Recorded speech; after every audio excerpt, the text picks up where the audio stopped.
श्रोता, आज की हमारी कहानी है चोरी। हाय बचपन, तेरी याद नहीं भूलती। वह कच्चा टूटा घर, वह पुआल का बिछौना, वह नंगे बदन नंगे पांव खेतों में घूमना, आम के पेड़ों पर चढ़ना, सारी बातें आंखों के सामने फिर रही।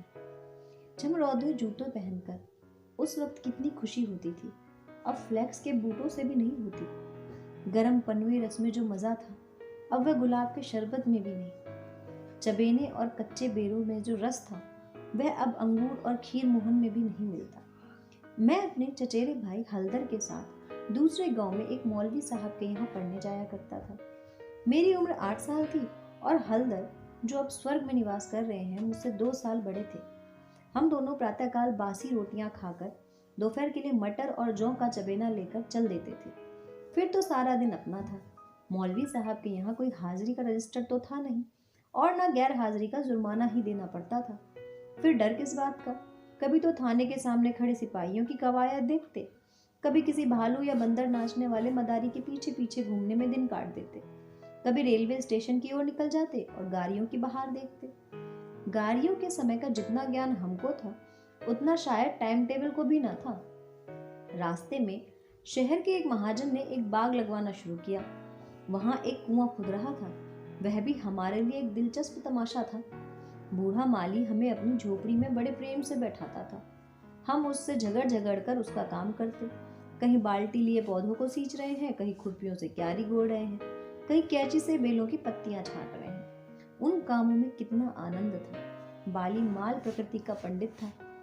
हमसे काम लेता, पर इस तरह मानो हमारे ऊपर कोई एहसान कर रहा हो। जितना काम वह दिन भर में करता, हम घंटे भर में निपटा देते थे। अब वह माली नहीं, लेकिन बाग हरा भरा है। उसके पास से होकर गुजरता हूँ तो जी चाहता है उन पेड़ों के गले से मिलकर रोऊं और कहूँ, प्यारे, तुम मुझे भूल गए, लेकिन मैं तुम्हें नहीं भूली। मेरे हृदय में तुम्हारी याद अभी तक हरी है, उतनी ही हरी जितने तुम्हारे पत्ते। निस्वार्थ प्रेम के तुम जीते जागते स्वरूप हो। कभी कभी हम हफ्तों गैर हाजिर रहते हैं, पर मौलवी साहब से ऐसा बहाना करते तो उनकी बड़ी त्योरियां चढ़ जाती थी। उतनी कल्पना शक्ति आज होती तो ऐसा उपन्यास लिख मारता कि लोग चकित रह जाते। अब तो यह हाल है कि बहुत सिर खपाने के बाद भी कोई कहानी सूझती है। खैर, हमारे मौलवी साहब दर्जी थे। मौलवीगिरी केवल शौक से करते थे। हम दोनों भाई अपने गांव के कुर्मी कुम्हारों से उनकी खूब बड़ाई करते थे। यूं कहिए कि हम मौलवी साहब के सफरी एजेंट थे। हमारे उद्योग से जब मौलवी साहब को कुछ काम मिल जाता तो हम फूले न समाते। जिस दिन कोई अच्छा बहाना ना सूझता तो मौलवी साहब के लिए कोई ना कोई सौगात ले जाते। कभी सेर आधा सेर फलियां तोड़नी, कभी 10-5 ऊख, कभी जौ या गेहूं की हरी हरी बालें ले ली। उन सौगातों को देखते ही मौलवी साहब का क्रोध शांत हो जाता था। जब इन चीज़ों की फसल ना होती तो हम सजा से बचने का कोई और ही उपाय सोचते। मौलवी साहब को चिड़ियों का शौक था। मकतब में शाम बुलबुल, दहियल और चंडूलों के पिंजरे लटकते रहते थे। हमें सबक याद हो या ना हो, पर चिड़ियों को याद हो जाते थे। हमारे साथ वे भी पड़ा करती थी। इन चिड़ियों के लिए बेसन पीसने में हम लोग खूब उत्साह दिखाते थे। मौलवी साहब सब लड़कों को पतंगे पकड़ कर लाने की ताकीद करते रहते थे। इन चिड़ियों को पतंगों से विशेष रुचि थी। कभी कभी हमारी बला पतंगे के ही सर चल जाती थी। उनका बलिदान करके हम मौलवी साहब के रौद्र रूप को प्रसन्न कर लिया करते थे। एक दिन सवेरे हम दोनों भाई तालाब में मुंह धोने गए।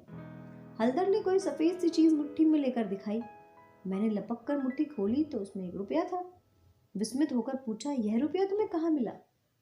हलदर बोले, अम्मा ने ताक पर रखा था, चारपाई खड़ी करके निकाल लाया। घर में कोई संदूक या अलमारी तो थी नहीं। रुपए पैसे एक ऊंचे ताक पर रख दिए जाते थे। एक दिन पहले चचा जी ने सन बेचा था, उसी के रुपए जमींदार को देने के लिए रखे हुए थे। हलदर को न जाने क्यों कर पता लग गया। जब घर के सब लोग काम धंधों में लग गए तो अपनी चारपाई खड़ी की और उस पर चढ़कर 1 रुपया निकाल लिया। उस वक्त तक हमने कभी रुपया छुआ तक ना था।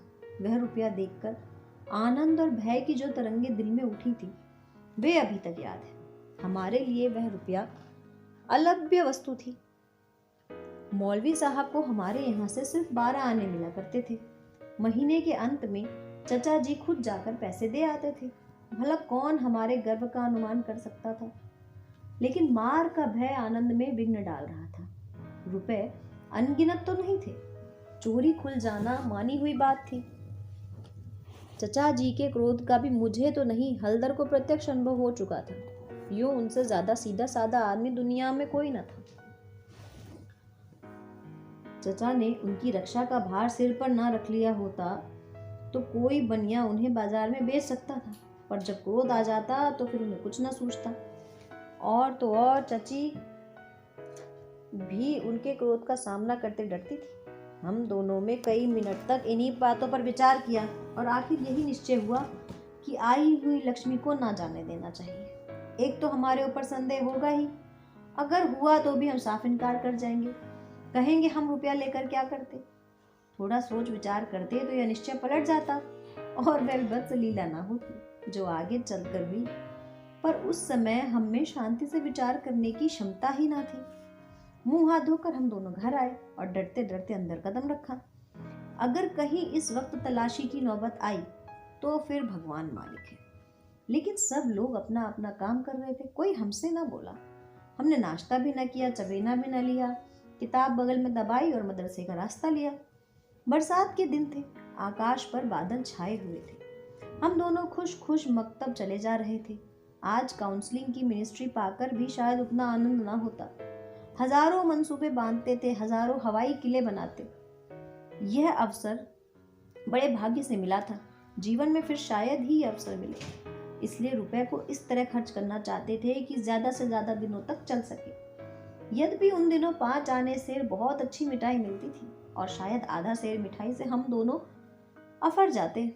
लेकिन यह ख्याल हुआ कि मिठाई खाएंगे तो रुपया आज ही गायब हो जाएगा। कोई सस्ती चीज खानी चाहिए जिसमें मजा भी आए, पेट भी भरे और पैसे भी कम खर्च हो। आखिर अमरूदों पर हमारी नजर गई। हम दोनों राजी हो गए। 2 पैसे के अमरूद लिए, सस्ता समय था।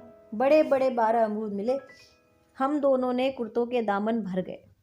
जब हलदर ने खटकिन के हाथों में रुपया रखा तो उसने संदेह से देखकर पूछा, रुपया कहाँ पाया लाला? चुरा तो नहीं लाए? जवाब हमारे पास तैयार था।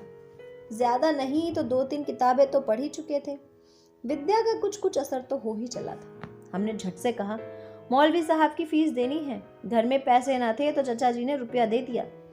इस जवाब में खटकिन का संदेह दूर कर दिया। हम दोनों ने एक पुलिया पर बैठकर खूब अमरूद खाए। मगर अब 15.5 आने पैसे कहाँ ले जाएं? 1 रुपया छिपा लेना इतना मुश्किल काम न था। पैसों का ढेर कहाँ छिपता? ना कमर में इतनी जगह थी, ना जेब में इतनी गुंजाइश। उन्हें अपने पास रखना चोरी का ढिंढोरा पीटना था। बहुत सोचने के बाद यह निश्चय किया गया कि 12 आने तो मौलवी साहब को दे दिए जाएं। शेष 3.5 आने की मिठाई उड़े। यह फैसला करके हम लोग मकतब पहुंचे। आज कई दिन के बाद गए थे। मौलवी साहब ने बिगड़ कर पूछा, इतने दिन कहाँ रहे? मैंने कहा, मौलवी साहब घर में गमी हो गई है। यह कहते कहते 12 आने उनके सामने रख दिए। फिर क्या पूछना था? पैसे देखते ही मौलवी साहब की बाँछें खिल गई। महीना खत्म होने में अभी कई दिन बाकी थे। साधारणतः महीना चढ़ जाने और बार बार तकाजे करने पर कहीं पैसे मिलते थे। अब की इतनी जल्दी पैसे पाकर उनका खुश होना कोई अस्वाभाविक बात तो नहीं थी। हमने अन्य लड़कियों की ओर सगर्व नेत्रों से देखा, मानो कह रहे हो, एक तुम हो कि मांगने पर भी पैसे नहीं देते, एक हम हैं कि बेशकी देते हैं। हम सबकी सबक पढ़ ही रहे थे कि मालूम हुआ आज तालाब का मेला है, दोपहर में छुट्टी हो जाएगी। मौलवी साहब मेले में बुलबुल लड़ाने जाएंगे। यह खबर सुनते ही हमारी खुशी का ठिकाना न रहा। 12 आने तो बैंक में जमा कर ही चुके थे। 3.5 आने में मेला देखने की ठहरी। खूब बाहर रहेगी, मजे से रेवड़ियाँ खाएंगे, गोलगप्पे उड़ाएंगे, झूले पर चढ़ेंगे और शाम को घर पहुंचेंगे। लेकिन मौलवी साहब ने एक कड़ी शर्त यह लगा दी थी कि सब लड़के छुट्टी के पहले अपना अपना सबक सुना दे। जो सबक ना सुना सकेगा उसे छुट्टी ना मिलेगी। नतीजा यह हुआ कि मुझे तो छुट्टी मिल गई, पर हलधर जो है वो कैद कर लिए गए। और कई लड़कों ने भी सबक सुना दिए थे। वे सभी मेला देखने चल पड़े। मैं भी उनके साथ हो लिया। पैसे मेरे ही पास थे, इसलिए मैंने हलधर को साथ लेने का इंतजार न किया। तय हो गया था कि वे छुट्टी पाते ही मेले में आ जाएंगे और दोनों साथ साथ मेला देखेंगे। मैंने वचन दिया था कि जब तक वह ना आवेंगे तब तक एक भी पैसा खर्च ना करूंगा। लेकिन क्या मालूम था कि दुर्भाग्य कुछ और ही लीला रच रहा है। मुझे मेला पहुंचे 1 घंटे से ज्यादा गुजर चुका था, पर हलदर का कहीं पता नहीं था। क्या अभी तक मौलवी साहब ने छुट्टी नहीं दी या रास्ता भूल गए? आंखें फाड़ फाड़ कर सड़क की ओर देखता था। अकेले देखने में मेला जी भी न लगता था। यह संशय भी हो रहा था कि कहीं चोरी खुल तो नहीं गई और चाचा जी हलदर को पकड़कर घर तो नहीं ले गए। आखिर जब शाम हो गई तो मैंने कुछ रेवड़ियां खाई और हलदर के हिस्से के पैसे जेब में रखकर धीरे धीरे घर चला। रास्ते में ख्याल आया मकतब होता चलूं, शायद हलदर अभी भी वहां हो, मगर वहां सन्नाटा था। हाँ, एक लड़का खेलता हुआ मिला। उसने मुझे देखते ही जोर से कहकहा मारकर हंसा, बच्चा घर जाओ तो कैसी मार पड़ती है। तुम्हारे चचा आए थे, हलदर को मारते मारते ले गए। अजी ऐसा तान कर घूसा मारा कि मियाँ हलदर के मुंह के बल गिरे, यहाँ से घसीटते ले गए। तुमने मौलवी साहब की तनख्वाह दे दी थी, वह भी ले ली। अभी कोई बहाना सोच लो, नहीं तो बेभाव की पड़ेगी। मेरी सिट्टी पिट्टी भूल गई, बदन का लहू सूख गया। वही हुआ जिसका मुझे शक हो रहा था।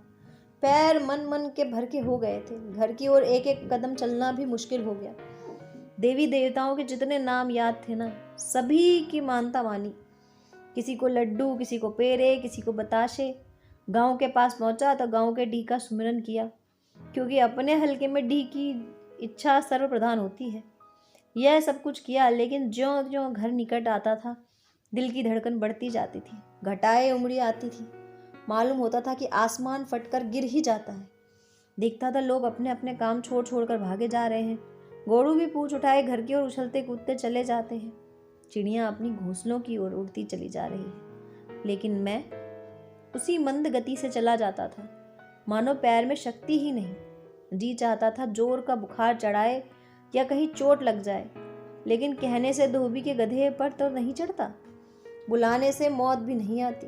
बीमारी का तो कहना ही क्या था। कुछ ना हुआ और धीरे धीरे चलने पर भी घर सामने आ ही गया। अब क्या हो। हमारे द्वार पर इमली का घना वृक्ष था। मैं उसी की आड़ में छिप गया कि जरा और अंधेरा हो जाए तो चुपके से घुस जाऊं और अम्मा के कमरे में चारपाई के नीचे जाकर बैठूं। जब सब लोग सो जाएंगे तो अम्मा से सारी कथा कह सुनाऊंगा। अम्मा कभी नहीं मारती। जरा उनके सामने झूठ मूठ रोऊंगा तो वह और भी पिघल जाएंगी। रात कट जाने पर फिर कौन पूछता है। सुबह तक सबका गुस्सा ठंडा हो जाएगा। अगर ये मंसूबे पूरे हो जाते तो इसमें संदेह नहीं कि मैं बेदाग बच जाता। लेकिन वहां तो विधाता को कुछ और ही मंजूर था। मुझे एक लड़के ने देख लिया और मेरे नाम की रट लगाते हुए सीधा मेरे घर में भागा। अब मेरे लिए कोई आशा न रही। लाचार घर में दाखिल हुआ तो सहसा मुंह से एक चीख निकल गई, जैसे मार खाया हुआ कुत्ता किसी को अपनी ओर आते देखकर भय से चिल्लाने लगता है। बरोठे में पिताजी बैठे थे। पिताजी का स्वास्थ्य इन दिनों कुछ खराब हो गया था। छुट्टी लेकर घर आए हुए थे। यह तो नहीं कह सकता कि उन्हें शिकायत क्या थी, पर वह मूंग की दाल खाते थे और संध्या समय शीशे के गिलास में एक बोतल में से कुछ उड़ेल उड़ेल कर पीते थे। शायद यह किसी तजुर्बेकार हाकिम की बताई हुई दवा थी। दवाएं सब बासने वाली और कड़वी होती हैं। यह दवा भी बुरी ही थी, पर पिताजी ना जाने क्यों इस दवा को खूब मजा ले लेकर पीते थे। हम जो दवा पीते हैं तो आंखें बंद करके एक ही घूंट में गटक जाते हैं, पर शायद उस दवा का असर धीरे धीरे पीने में ही होता है। पिताजी के पास गांव के 2-3 और कभी कभी 4-5 रोगी भी जमा हो जाते थे और घंटों दवा पीते रहते थे। मुश्किल से खाना खाने उठते थे। इस समय भी वह दवा पी रहे थे। रोगियों की मंडली जमा थी। मुझे देखते ही पिताजी ने लाल लाल आंखें करके पूछा, कहाँ थे अब तक? मैंने तभी जबान से कहा, कहीं तो नहीं। अब चोरी की आदत सीख रहा है। बोल, तूने रुपया चुराया कि नहीं? मेरी जबान बंद हो गई। सामने नंगी तलवार नाच रही थी और शब्द भी निकालते हुए डरता था मैं। पिताजी ने जोर से डांट कर पूछा, बोलता क्यों नहीं?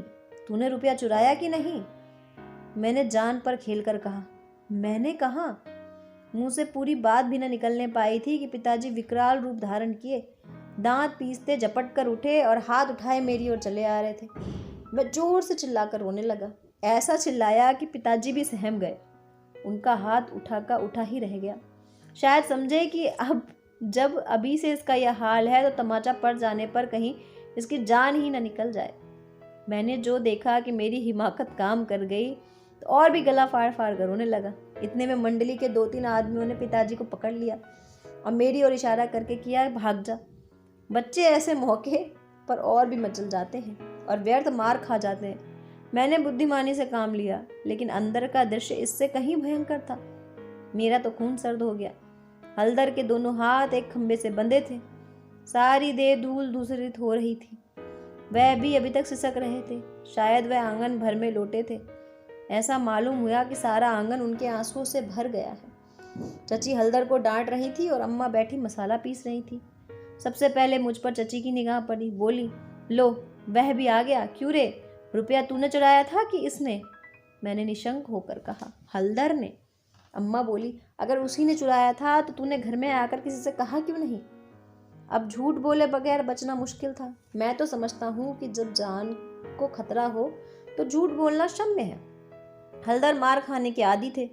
2-4 घूंसे और पड़ने से उनका कुछ बिगड़ ना सकता था। मैंने मार कभी खाई नहीं थी। मेरा तो 2 ही 4 घूंसों में काम तमाम हो जाता। फिर हलदर ने भी तो अपने को बचाने के लिए मुझे फंसाने की चेष्टा की थी। नहीं तो चची मुझसे यह क्यों पूछती, रुपया तूने चुराया या हलदर ने? किसी भी सिद्धांत से मेरा झूठ बोलना इस समय स्तुत्य नहीं तो क्षम्य जरूर था। मैं छूटते ही कहा, हलदर कहते थे किसी से बताया तो मार ही डालूंगा। अम्मा, देखा वही बात निकली ना। मैं तो कहती थी कि बच्चा की ऐसी आदत नहीं, पैसा तो वह हाथ से छूता ही नहीं, लेकिन सब लोग मुझी को उल्लू बनाने लगे। हलदर बोले, मैंने तुमसे कब कहा था कि बताओगे तो मारूंगा? वही तालाब के किनारे तो कहा था। हलदर बोले, अम्मा बिल्कुल झूठ है ये। चची बोली, झूठ नहीं सच है, झूठा तो तू है। और तो और सारा संसार सच्चा। तेरा नाम निकल गया है ना। तेरा बाप नौकरी करता है, बाहर से रुपए कमा लाता है। 4 जने उसे भला आदमी कहते हैं। तो तू भी सच्चा होता। अब तो तू ही झूठा। जिसके भाग में मिठाई लिखी थी उसने मिठाई खाई, तेरे भाग में लात खाना लिखा था। यह कहते हुए चची ने हलदर को खोल दिया और हाथ पकड़कर भीतर ले गई। मेरे विषय में स्नेहपूर्ण आलोचना करके अम्मा ने पासा पलट दिया था। नहीं तो अभी बेचारे पर न जाने कितनी मार पड़ती।